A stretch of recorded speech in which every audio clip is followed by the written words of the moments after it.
So recently, there's been an influx of refugee children coming from Central America to escape violence.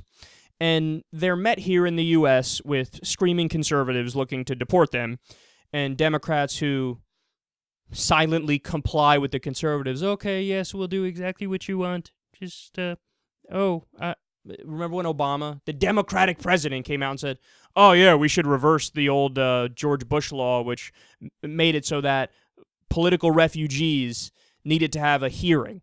They're like, no, let's reverse that, just deport them immediately. Well, thank you, progressive Democrat, for doing exactly what the fucking Republicans want to do.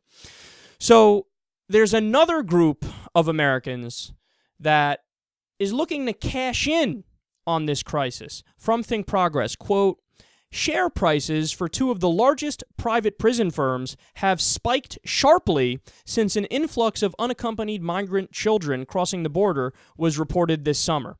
And some investors in the GEO Group and the Corrections Corporation of America, which are the two biggest private prison companies in the country, are seizing on the opportunity for more profit from incarceration, according to recent comments to CNN Money. They continue, quote, investors see this as an opportunity. This is a potentially untapped market that will have very strong demand. That's a quote from activist investor Alex Friedman. Both firms, which house prisoners through private sector contracts with the government, have arrangements with federal agencies to detain immigrants. And since July 30th, the Corrections Corporation of America, their stock has risen 8.5%, and the GEO Group's stock has increased 7%. So investors are salivating over refugee children coming into the United States because what do they want to do with them? Lock them up for cash. See, the way it used to work is if somebody came over the border, you would immediately deport them, right? And then later on it became, okay, you give them, if it's a refugee, you give them a trial, and then you make a decision as what to do with them.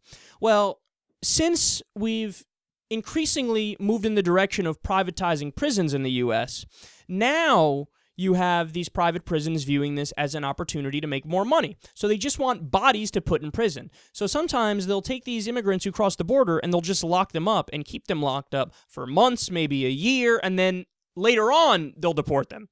And why are they keeping them in prison for a few months or a year? Simply to make more money.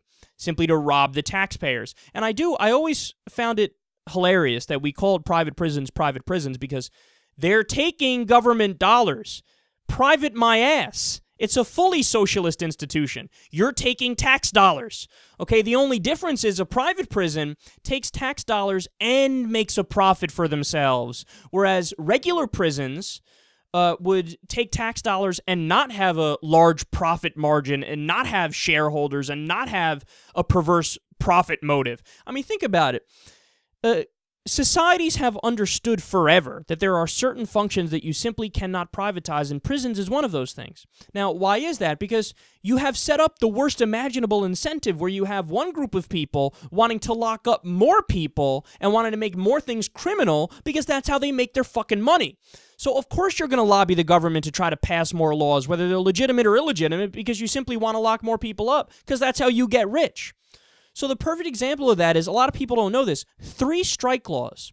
3 strike laws in California. You know where they came from? Lobbying from the private prison industry. They just decided 3 felonies, no matter how fucking small they are, whatever, lock you up, throw away the key because we make more money if we do that.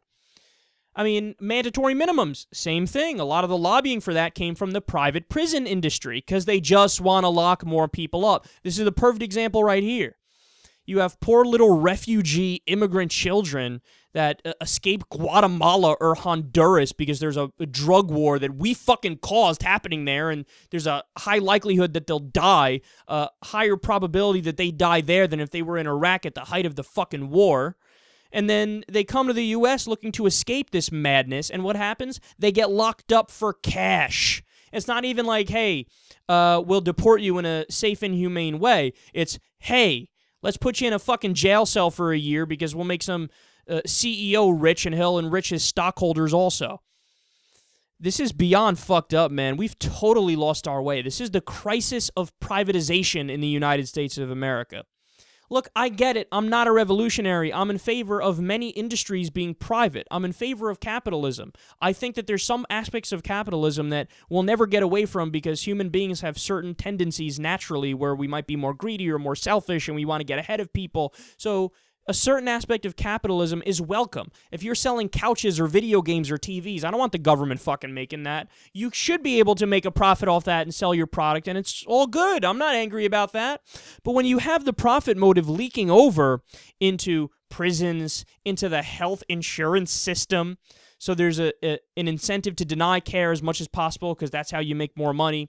When you have privatization leaking over into these areas, war, where typically it's been understood and historically it's been understood, bad idea, bad incentive, well then we've totally gone fucking nuts because there's nothing that's out of bounds now. Everything is open to debate and to discussion and to the greedy vulture capitalists to get rich off of other people's misery.